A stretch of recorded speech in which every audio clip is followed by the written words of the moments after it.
Assalamualaikum warahmatullahi wabarakatuh. Perkenalkan, nama saya Holil Haidi, kelas C Teknik Perminyakan, angkatan 2021. NPM saya 2132100066. Salam kenal semuanya.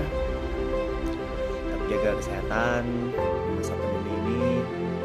Baiklah, langsung saja kita bahas apa itu bahasa.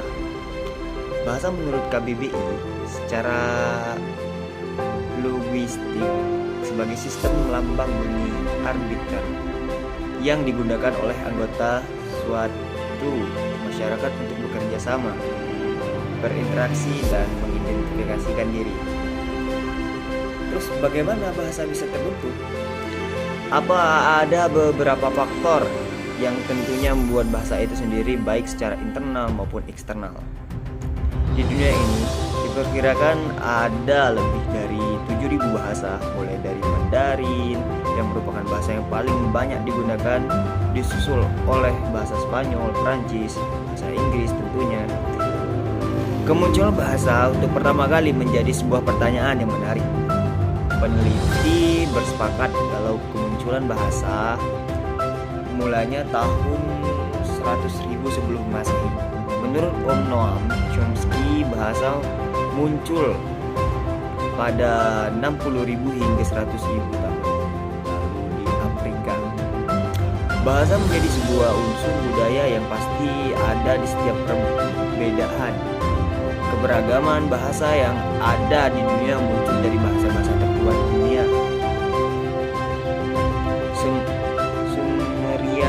Dan Egyptian yang pertama kali merekam jejak bahasa serta sistem bahasanya itu sekitar 3.200 sebelum Masehi. Ada isolasi kebudayaan. Kedua, karena faktor lingkungan. Menurut para peneliti di University of New Mexico dan Laboratorium Dynamique de Langue CNRS Prancis, bahasa terbentuk secara tradisional, yaitu dari lingkungan alam, pembentukan huruf dan intonasi suara menyesuaikan temperatur dan kondisi fisik, misalnya pegunungan dan pantai. Penjelasan para pendahulu. Terus apa sih asal-usul bahasa Indonesia? Berasal dari Melayu karena mudah dikuasai, tidak memiliki lingkaran dalam kebahasaan, dan biasa dijadikan bahasa kebudayaan. Sumpah Pemuda. Unsur yang ketiga dari Sumpah Pemuda merupakan pernyataan tekad bahwa bahasa Indonesia merupakan bahasa persatuan bangsa Indonesia. Pada tahun 1928, itulah bahasa Indonesia dikukuhkan penduduknya sebagai bahasa nasional. Nah, bahasa Indonesia lalu dinyatakan kedudukannya sebagai bahasa senegara pada tanggal 18 Agustus 1945. Karena pada saat itu Undang-Undang Dasar 1945 disahkan sebagai Undang-Undang Dasar Negara Republik Indonesia. Dalam Undang-Undang Dasar 1945 pasal 36 disebutkan bahwa bahasa negara ialah bahasa Indonesia. Kedudukan atau fungsi bahasa. Yang pertama, bahasa nasional itu kedudukannya sebagai pemersatu. Bahasa negara, bahasa resmi jati diri bangsa. Alat komunikasi antar sesama, pemersatu bangsa, lambang identitas nasional, sarana komunikasi pendidikan, resmi kenegaraan. Bahasa dalam konteks linguistik atau bisa disebut hakikat bahasa ya, mengkaji bukan dari sisi fungsi tapi dari apa itu bahasa yang didefinisikan secara hakikat. Bahasa yaitu sistem lambang bunyi yang arbitrernya digunakan oleh para anggota kelompok sosial untuk bekerja sama, berkomunikasi, dan mengidentifikasi diri. Sebagai sifat bahasa dari sisi linguistik, bahasa adalah sistem. Terus bahasa itu adalah simbol, unik, universal, bermakna, arbitrer, konvensional. produktif, dinamis, variatif. Bisa ada juga namanya mikrolinguistik teman-teman, yang mempelajari bahasa yang memiliki kedudukan sebagai fenomena alam yang terdiri sendiri, seperti fonologi ditinjau dari fungsi, morfologi membahas kata dan sekelompok kata, simantik makna biasa, makna bahasa, sintaktis membahas satuan kata.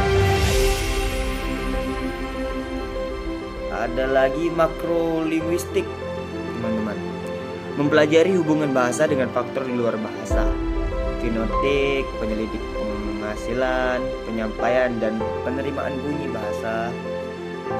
Ada lagi namanya, kalau nggak salah teman-teman, itu psikolinguistik ya, mempelajari hubungan bahasa dengan perilaku dan alat akal budi manusia. Antropolinguistik menelaah hubungan bahasa dan sebuah budaya sebagai alat bahasa kebudayaan dalam masyarakat. Sosiolinguistik apa itu? Menelaah bahasa yang berpegang pada pandangan dari konteks sosial media atau sosial manusia. Terus yang terakhir teman-teman, ini ada ragam bahasa, laras bahasa. Laras bahasa adalah ragam bahasa yang digunakan untuk tujuan atau konteks sosial tertentu. Laras bahasa yang terkenal dikemukakan oleh Pius 1961. Ragam utama itu adalah ragam bentuk suasana seperti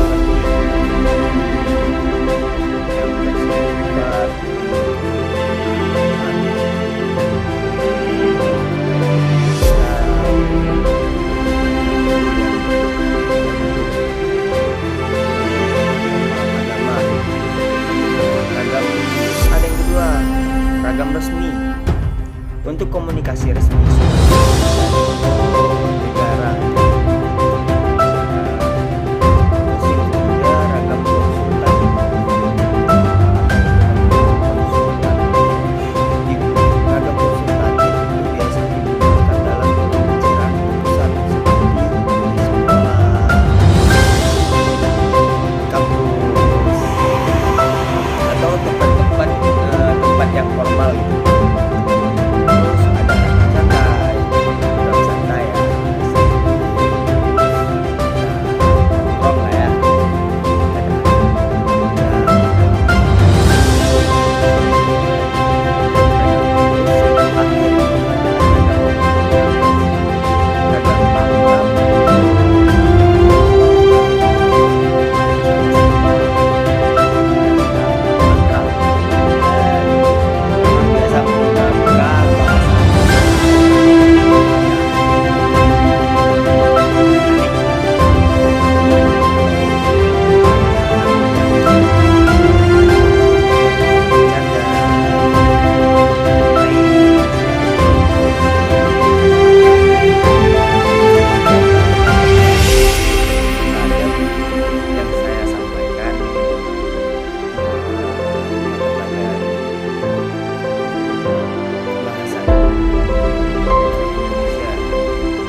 Dosen yang mengajar.